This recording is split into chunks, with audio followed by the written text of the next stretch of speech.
Olá, tudo bem? Luciana Cristina, sou idealizadora do projeto Mulheres da Bíblia. Nós estamos aqui mais uma semana, mais uma sexta-feira para a gente estar falando de mais uma mulher da Bíblia. E hoje, por favor, hoje eu vou falar de uma mulher da Bíblia. É que teve umas semanas atrás aí que eu andei falando de alguns outros assuntos, coisas que Deus falou no meu coração e eu quis compartilhar com vocês. Mas hoje a gente vai falar realmente de uma mulher. E hoje eu quero falar da história de Dalila. Você conhece a história de Dalila? Pois é. Se encontra no livro de Juízes, capítulo 13. Livro de Juízes, capítulo 13. A gente vai ler aqui no verso 2, depois a gente vai pular uns pedaços. Bom, para a gente falar de Dalila, a gente vai ter que entrar aí na história de Sansão. A história de Dalila e a história de Sansão, elas estão entrelaçadas, né? Então vamos lá. No capítulo 2 vai falar assim: havia um homem de Zorá, da linhagem de Dan, chamado Manoá, cuja mulher estéril não tinha filhos. O anjo do Senhor apareceu e essa mulher lhe disse: eis que você é estéril e nunca teve filhos, mas você ficará grávida e dará à luz um filho. Por isso tenha cuidado e não beba vinho e nem bebida forte, e não coma nenhuma comida impura. E porque eis que você ficará grávida e dará à luz um filho, sobre cuja cabeça não passará navalha. O menino será nazireu consagrado a Deus desde o ventre de sua mãe, e ele começará a livrar Israel do poder dos filisteus. Então a mulher foi e contou ao seu marido tudo que o anjo havia lhe dito. No verso 24 vai dizer assim, ó: depois a mulher deu à luz um filho e lhe deu o nome de Sansão. O menino cresceu e o Senhor o abençoou. E o Espírito do Senhor começou a agir nele. E Manaé Dan, entre Zorá e Estaol. E assim começa a história de Sansão. Sansão, o anjo do Senhor, quando ele aparecia, quando a Bíblia faz referência, né, que o anjo do Senhor apareceu para alguém, para um homem, uma mulher, normalmente ele vinha trazendo algo especial. Ou vinha trazendo uma missão, ou vinha trazendo uma estratégia, um propósito, algo especial ele estava trazendo da parte de Deus. E quando ele chega diante desse casal, cuja mulher era estéril, o povo de Israel estava passando por uma dificuldade, por uma opressão muito grande na mão dos filisteus. E eles precisavam, né, de uma pessoa forte, um juiz forte, um juiz determinado, forte, um guerreiro, para que pudesse combater esse povo inimigo. E aí essa família é escolhida, esse casal é escolhido, essa mulher é escolhida, essa criança é escolhida, e essa criança é consagrada com um voto especial, se chama voto de Nazireu. Vamos ler aqui mais ou menos o que significa o voto de Nazireu? Olha só, o voto, aqui na Bíblia, Nazireu é o nome utilizado para se referir a uma pessoa que estava presa a um voto especial de consagração a Deus. Não se sabe ao certo quando essa prática surgiu, mas tudo indica que sua origem é pré-mosaica. Os semitas já tinham o costume de deixar seus cabelos compridos durante um tempo específico, ao qual buscavam auxílio divino. Então, o fato de deixar os cabelos crescerem, serem compridos, era uma particularidade dos nazireus. O voto do nazireado geralmente era feito voluntariamente e compreendia apenas um período específico de tempo. Entretanto, existe referência em que os pais consagravam os filhos como nazireus por toda a sua vida. O caso mais conhecido certamente é o de Sansão. A palavra nazireu significa algo como consagrado, separado. Consagrado e separado. Havia uma série de restrições para aquele que se consagrava a nazireu. Os nazireus deviam adotar a abstinência do vinho e de qualquer outra bebida levedada. Os nazireus também não podiam cortar os seus cabelos durante o período do seu voto.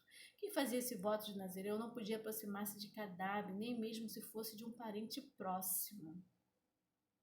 Essa mesma proibição também se aplicava aos sumos sacerdotes. Então havia ali algo muito específico, né? Muito especial, cheio de particularidades sobre a vida dessa criança. Essa criança cresce sabendo do seu voto sobre a sua vida, entendendo o que havia, por que ele nasceu, como ele nasceu, o que o anjo havia dito, o que estava sobre a vida dele. Ele entendia que ele tinha algo especial nele, porém ele não compreendia as implicações de ser um nazireu.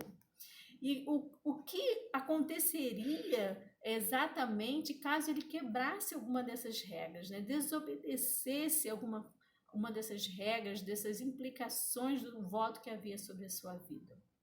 E aí, Sansão cresce ali, solto, fazendo o que bem entende, e aí a palavra do Senhor vai dizer que ele toca num corpo morto, vai dizer que ele faz uma série de coisas que vai contra o voto da vida dele. Aí até que chega uma parte, que é no capítulo 15, capítulo 16, no verso 4, que é quando Sansão e Dalila se encontram. Antes disso, parece que ele vai se casar, mas parece que a moça morre, alguma coisa assim.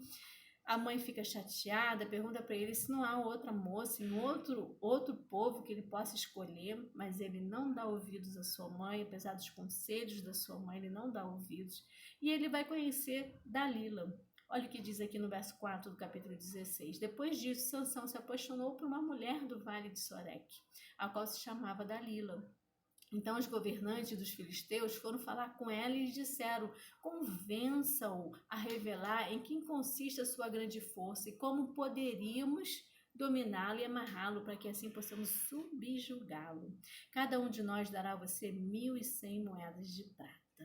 Então Dalila disse a Sansão: peço que você me conte em quem consiste a sua grande força e com que você poderia ser amarrado e subjugado. Havia sobre a vida de Sansão uma força sobrenatural, algo muito forte, e eles queriam saber como capturar, como tirar aquela força de Sansão, qual era o ponto fraco de Sansão. E essa mulher, ela vai insistir, até que um dia ele revela o seu segredo. E aí ele vai contar para ela, no verso 17: nunca foi passada uma navalha na minha cabeça, porque sou nazireu consagrado a Deus desde o ventre da minha mãe. Se o meu cabelo for cortado, a minha força irá embora, ficarei fraco e serei como qualquer outro homem.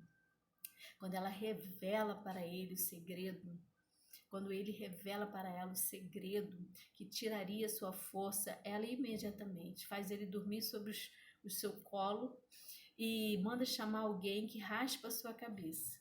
E quando ele acorda, os filisteus estão à porta e ele não tem força para se defender. Ele é levado cativo, furam-se os olhos dele, ele é amarrado, ele é levado por um lugar onde ele vira chacota, onde as pessoas riem dele, colocam ele no meio do povo para poder zombarem dele, brincarem com ele.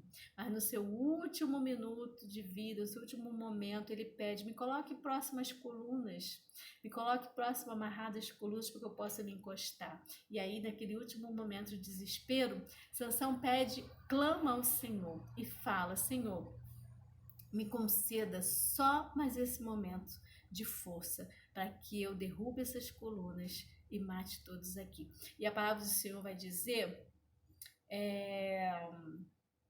que assim foram mais os que Sansão matou quando morreu do que os que ele havia matado durante toda a vida. Sansão derruba as colunas daquele local onde estão todos os filisteus, né, todo aquele povo zombando dele, e ele morre juntamente com todo aquele povo. Mas qual é a moral dessa história toda, né? Afinal de contas, nós estamos aqui para falar de Dalila. Pois é, às vezes nós temos sobre a nossa vida algo muito especial, e aí nós não entendemos, né, nossa missão nessa terra. E saímos nos unindo e contando nossos segredos para todo mundo. Esses dias não, tem um tempo, eu fui ver o filme da Mulher Maravilha. E tem uma parte do filme que ela fala algo que me chamou muita atenção.